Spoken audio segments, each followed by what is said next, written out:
Meet some suburban Indianapolis residents who rely on rural transit providers for transportation.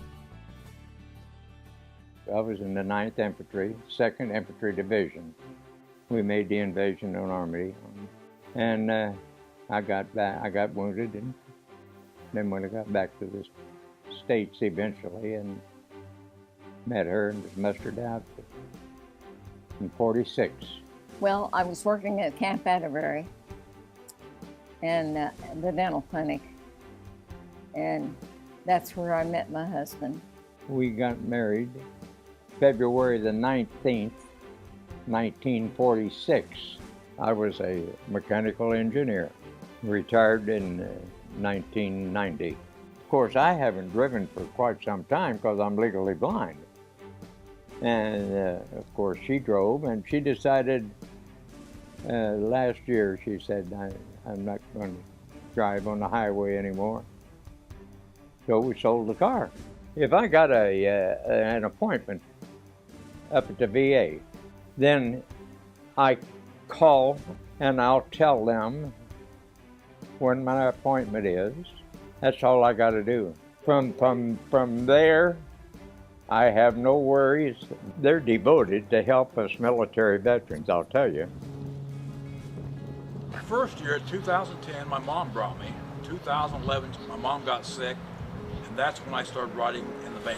See you later, John. I worked here for about 8 years, and I do maintenance. I clean windows, vacuum, and things like that, and help my boss out. What would you do without the service, without the bus? I can't say, I don't know. Probably walk to work, I don't know. From where I live, here at the Y, I'd say 4 hours. We have seen you Monday, David. I like it. A lot of nice people in here at the YMCA.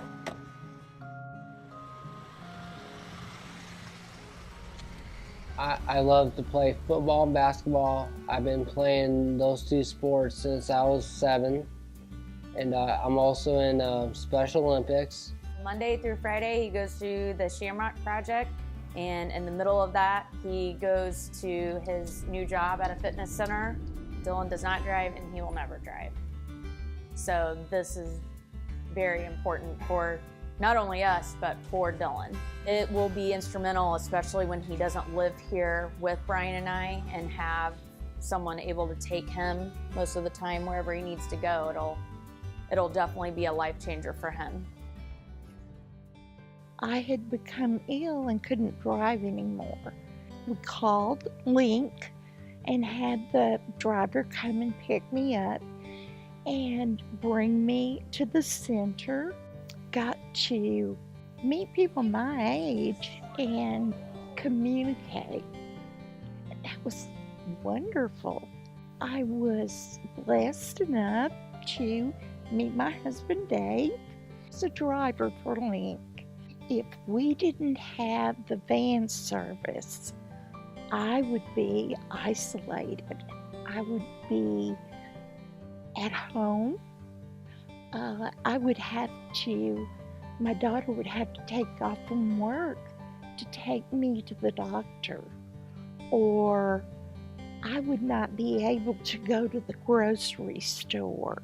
The seniors in this county, and well, any county, really need a transportation system like this to help them get to and from needs like doctors or hospitals or just groceries. Thanks to rural transit providers, these and many other Hoosiers enjoy a good quality of life even though they can't drive. However, funding for rural transit is not meeting demand, which is increasing daily due to population growth, aging baby boomers, and more people with disabilities. Often these folks don't have the resources to use taxis, Uber, or Lyft, and they don't always have family available to take them where they need to go. That's when these Hoosiers rely on rural transit providers to connect them to their jobs, medical appointments, opportunities to socialize, and maybe even the love of their life.